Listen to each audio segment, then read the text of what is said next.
Assalamu alaikum. Today we are going to start with the next part of the nuclear chemistry and radioactivity. First, we are going to study few of the definitions. The first definition is nuclear reaction. What is nuclear reaction? Nuclear reaction, it is the spontaneous emission of alpha, beta and gamma radiation or decay from the radioactive nucleons to transform into other nucleus. Please note that when we are talking about radioactive nuclear reaction always occurs from the nucleus. It always occurs from the nucleus. When it is always occur from the nucleus by means of emission of alpha, beta and gamma radiation, right? And when these radiations are being emitted, then what happen? The nucleus get transformed from heavy nucleus to lighter nucleus. We have already studied what happened with alpha particle emission or alpha decay. We have also studied beta decay and gamma decay. Now we will talk about transmutation. Transmutation is nothing but it is artificial radioactivity, is the nuclear transmutation where the product nucleus is radioactive. Please note that it is artificial radioactivity. That means a normal or stable element is being converted into radioactive element by being means of bombardment. And when we bombard a normal element with neutron or alpha particle or beta particle, that normal or stable element becomes radioactive and starts to emit radiation, alpha, beta and gamma radiation, or we say a spontaneous emission is happening. So artificial radioactivity is nuclear transmutation. So nuclear transmutation means artificial radioactivity. In a nuclear transmutation, a transformation of a stable nucleus into another nucleus which may be stable or unstable. When we bombard a stable nucleus with another alpha rays or beta rays or any other rays, then what happens? It get converted into a different element in which it may be stable or it may be unstable. Then we have distinguish between chemical reaction and nuclear reaction. As I have already told, chemical reaction always occur by means of transfer of electrons. Either it takes the electron or gives the electron to attain the stability, and that stability is octave, 8 electrons in the outermost shell. But when we say nuclear reaction, it is a reaction which is accompanied by emission of alpha, beta or gamma radiation. Why they are emitting alpha, beta or gamma radiation? They are emitting because they want to attain the stability of the nucleus, because the nucleus is heavy. They are losing the weight. The distinction is already given on page number 197 and 198. When you are preparing the notes, write down the chemical and nuclear reaction and write down all the distinguish. If you are having any difficulty, let me know.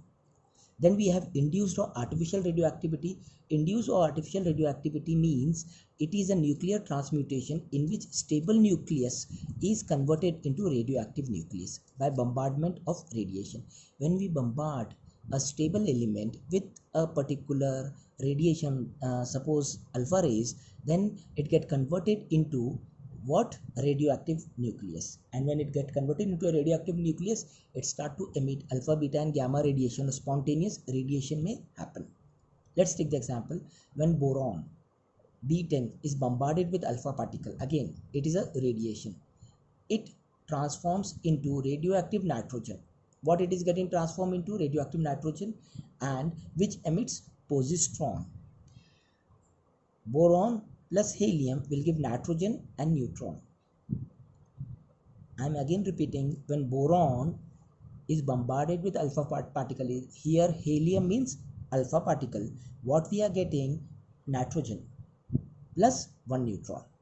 Then so this nitrogen then again get converted into carbon plus 1 E0. When we say E means electron, but here the charge is 1, means plus 1, and this is called as positron. What it is called as?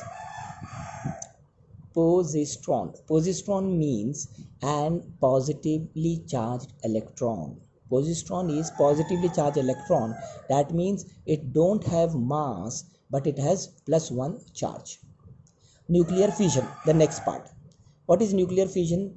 The nuclear fission splitting of the heavy nucleus of an atom into two nearly equal fragments by release of large amount of energy. Let's take an example. You have a uranium. This uranium atom is bombarded with neutron.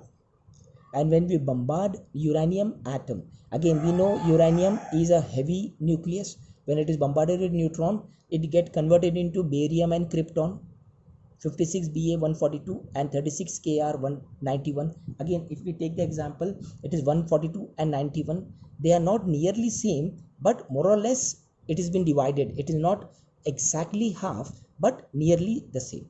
Plus 3 neutrons and plus energy. This energy is enormous, 200 mega electron volt. One uranium gives 200 mega electron volt approximate energy, and this is what is nuclear fission, and this is a nuclear bomb. When uncontrolled nuclear fission happens, we say it is a nuclear bomb, atom bomb. What has happened? What was dropped in Hiroshima and Nagasaki?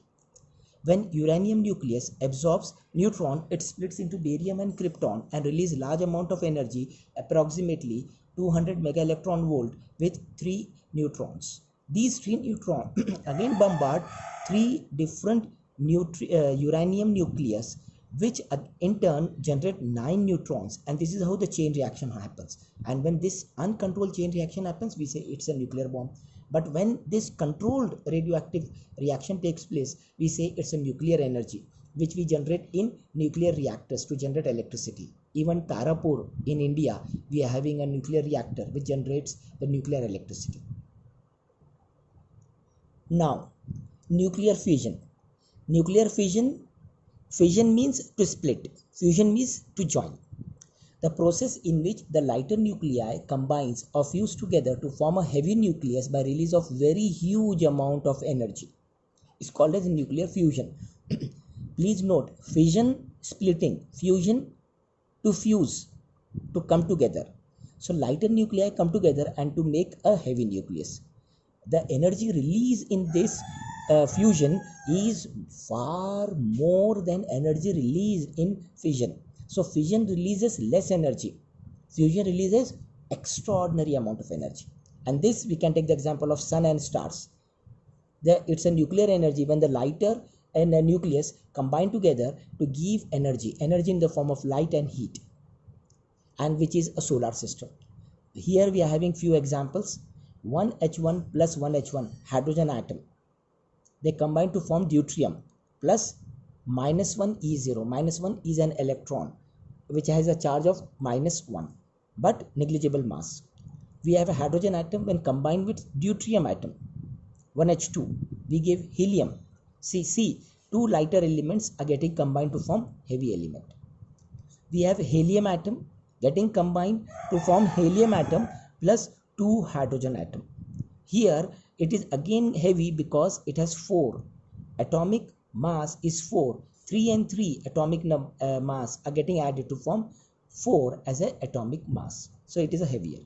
We have one more example. Helium, when combined with hydrogen, it gives a helium atom with atomic number 4 plus positron, 1E0. Listen, 1E0 is positron and -1E0 is an electron. This is the difference. Electron has negative charge, positron has positive charge, but both electron and positron has negligible mass. So we'll stop here, and next lecture will be the last lecture because we are going to complete this nuclear chemistry, and we will start with the next topic, next chapter, inshallah. Take care, prepare the notes. Any difficulty, let me know. Allah Hafiz.